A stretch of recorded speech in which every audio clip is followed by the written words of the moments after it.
Welcome to Tiranga TV. ఏదైనా తన దాకా వస్తే కానీ తెలియదు అనేది ఒక సామెత. లవ్ జిహాద్ అసలు లేనేలేదని ఆర్ఎస్ఎస్ హిందుత్వవాదులు సృష్టించారని చెప్పుకొచ్చిన కమ్యూనిస్టులకు తత్వం బోధపడింది. ఎందుకంటే ఇప్పుడు లవ్ జిహాద్ ఆపద ఓ కమ్యూనిస్టు లీడర్ కూతురికే వచ్చింది. దీంతో అది లేనే లేదు, అన్ని మతాలు సమానమే అని, భారత్ అంటేనే సెక్యులరిజం అని చెప్పే కమ్యూనిస్టులు ఏం చేయాలి? వాళ్ళ లెక్క ప్రకారం అయితే ఆ అమ్మాయిని ప్రేమించిన వాడికిచ్చి పెళ్లి చేయాలి. కానీ అలా చేయలేదు.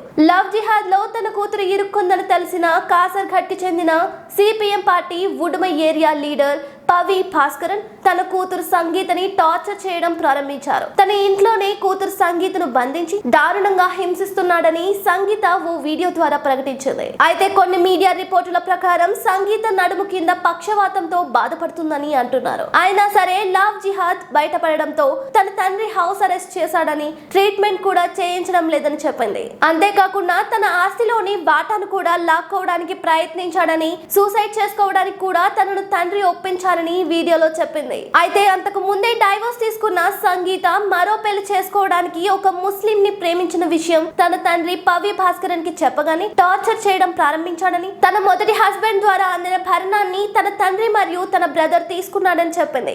తన తలపై చాలా సార్లు కొట్టారని, వెళ్లి చనిపో అని చెప్పారని కూడా ఆమె వీడియోలో చెప్పింది. కమ్యూనిజం ఉన్న ఇంట్లో ఇలాంటి వాటికి స్థానం లేదని, తన తండ్రి బెదిరిస్తున్నాడని, తన మాట వినకపోతే చంపేస్తానని కూడా అంటున్నాడని చెప్పుకొచ్చింది.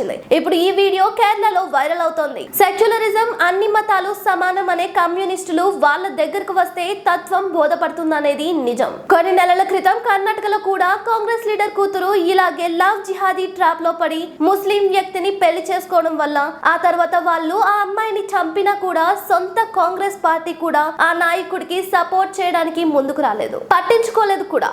కాంగ్రెస్ నాయకుడు ఇంట్లో జరిగినా కానీ అతను ఒక హిందువుని ఆర్ఎస్ఎస్ విహెచ్పి ప్రభుత్వంపై ఒత్తిడి చేయడంతో ఆ అమ్మాయిని చంపిన ముస్లిం పై పోలీసులు కేసు రిజిస్టర్ చేశారు. ఇంకా ఇలాంటి మరిన్ని న్యూస్ కోసం మా ఛానల్ ను సబ్స్క్రైబ్ చేయండి. Thank you.